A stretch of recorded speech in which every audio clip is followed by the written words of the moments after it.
부동산 가격이 너무 급등하다 보니까 종부세를 납부하는 사람들이 너무 많아지는 문제점이 생기게 됐고요. 3주택자 이상에게도 부여됐던 중과세를 완화해 주는 걸로 바뀌면 어떤 변화들이 생기게 될까요? 쏟아지는 경제 뉴스 속에서 돈이 되는 정보만 전달해 드립니다. 박정호의 머니픽입니다. 첫 번째 주제입니다. 정부 종부세 개편 본격 시동, 수술대에 오른 종부세, 종부세 폐지론 급물살.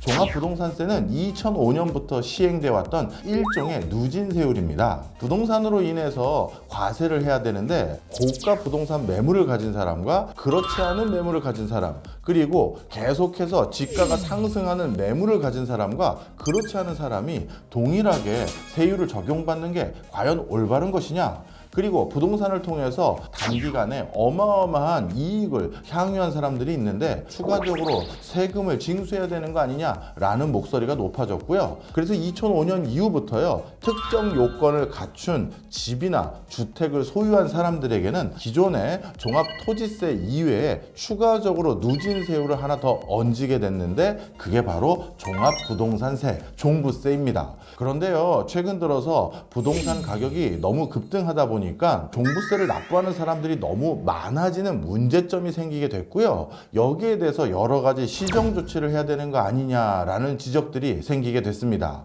2022년도에는요, 2주택자 이상에게 부과됐던 중과세율, 이거에 대해서 조정하자라는 논의가 있었습니다. 하지만 최종적으로 결정됐던 사항은 2주택자에 대해서는 중과세를 부과했던 것을 완화해주고 3주택자 이상에게는 여전히 중과세를 부여하자라는 방식으로 논의가 바뀌었던 적이 있습니다. 예를 들어서 수도권이나 지방에 5억짜리 주택 3채를 가지고 있다고 가정해 보겠습니다. 그러면 3주택자가 되기 때문에 중과세율을 적용받아서 최대 5%의 종부세를 납부하게 됩니다. 그런데 서울에 20억 원짜리 주택을 한 채 가지고 있게 되면 실질적으로는 제 재산이 훨씬 더 큼에도 불구하고 주택수가 한 채라는 이유만으로 세율은 5%보다 낮은 1.3%만 납부하면 되는 것으로 바뀌어버립니다.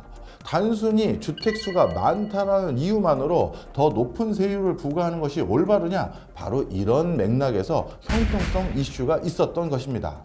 그렇다면 이번에 전개될 논의는 3주택자부터도 이제 중과세를 부여했던 것을 어느 정도 조정하는 게 어떻겠느냐라는 의견으로 아마 바뀌어질 가능성이 많아 보입니다. 만약에 이번 종부세 개편이 3주택자 이상에게도 부여됐던 중과세를 완화해 주는 걸로 바뀌면 어떤 변화들이 생기게 될까요? 서울 교외 지역이라든가 아니면 수도권 외곽 지역에 신규로 나도 주택 한 채 더 구입해서 그걸로 임대소득을 누리거나 아니면 시세 차익을 노리겠다, 이런 사람들의 선호도가 더욱더 활성화될 여지가 많아지는 것입니다. 따라서 궁소도시의 중가 이하의 매물에 대한 관심도가 높아질 수 있는 여지가 충분하다는 것이죠. 그렇다면 종부세 개편안이 만약에 완벽하게 파격적인 수준으로 이루어져서 1주택자에 한해서도 전부 종부세를 완화해 주겠다라는 기저까지 가버리면 어떤 현상이 생기냐? 지역에 있는 군소주택에 대한 관심도가 오히려 떨어질 수도 있습니다. 1주택자에 한해서도 종부세가 완화될 경우 똘똘한 한 채에 대한 수요가 더 늘어날 수 있는 여지도 있거든요.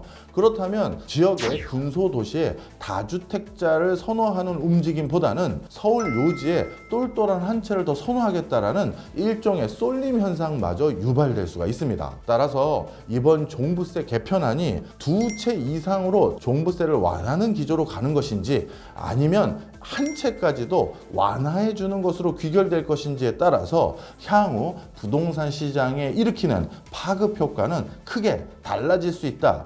우리가 이번 종부세 개편안을 쳐다봐야 될 맥락은 바로 여기에 있습니다. 두 번째 주제입니다. 최근 부진했던 삼성전자 주가가 다시 반등하는 분위기는 있습니다. 그렇지만 아직까지 10만 원 선에서 한참 못 미치는 수준에 머물러 있는 것이 사실입니다. 올 초만 하더라도요, AI 화두와 함께 우리나라를 대표하는 반도체 기업인 삼성전자에 대한 기대감이 한층 높아졌습니다.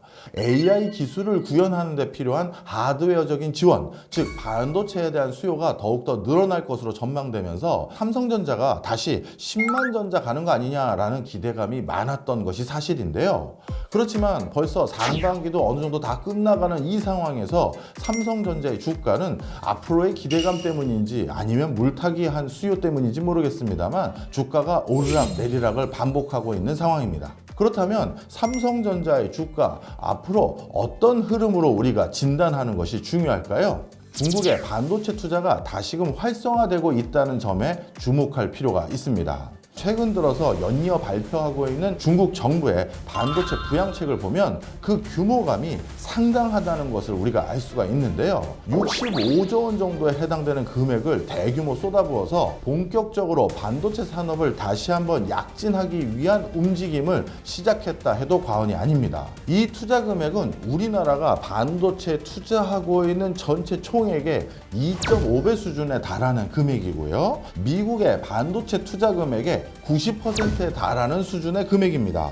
따라서 이런 막대한 규모의 반도체 투자를 감행한다는 것은 아직까지 한국의 완벽한 반도체 산업의 우위를 점칠 수 없다라는 시장의 분위기로 이어질 수 있는 맥락입니다. 뿐만 아니라 이번에 발표됐던 여러 내용들을 보면 AI 시대의 대표적인 반도체 분야라고 할 수 있는 파운드리 분야에서 중국 기업의 약진 또한 확인할 수 있었습니다. 삼성전자는 파운드리 분야에서 세계 2위의 시장 점유율을 점유하고 있는데요. 중국판 파운드리 회사 SMIC가 파운드리 분야에서 세계 3위까지 올라왔다는 사실도 많은 사람의 이목을 집중했습니다. 바로 이런 맥락 속에서 외인들은 아직까지 삼성전자가 과연 계속해서 반도체 산업에서 기술 우위와 품질 우위를 유지할 수 있을까라는 약간의 의구심을 가지고 있는 듯한 행보를 보이고 있는 상황입니다. 따라서 중국 반도체 시장에 대한 분위기, 삼성 내부에서 HBM에 대한 성과를 언제쯤 보여줄 수 있는지가 10만 전자에 대한 기대감을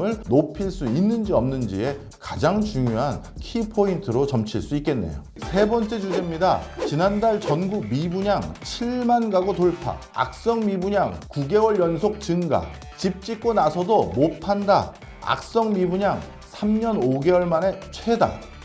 특히 이번에 미분양 물건은 지방뿐만 아니라 수도권과 인천 지역에서도 미분양 물건이 급격히 늘기 시작해서 미분양 물건에 대한 우려감을 더욱더 고조시키고 있는 상황인데요. 이렇게 완공 후 미분양이 많아지고 있다는 것은 그만큼 시장에서 아직까지 지역 부동산에 대한 확신이 부재하다는 것을 우리가 확인할 수 있는 대표적인 현상입니다. 단기적으로는 이 미분양 물건이 완벽하게 해소되지 못한 상황에서 이들 미분양 물건을 대거 포함하고 있는 지역에서는 부동산 분야에 대한 급격한 반등을 기대하기는 조금 어렵다, 이렇게 점치시는 게 좋을 것 같고요. 결국 중소건설사들의 부도라든가 파산 이런 것들로 이어져서 지역에서 견실하게 주택을 공급할 수 있는 공급자들이 점점 부재한 상황으로 만들어버리게 됩니다.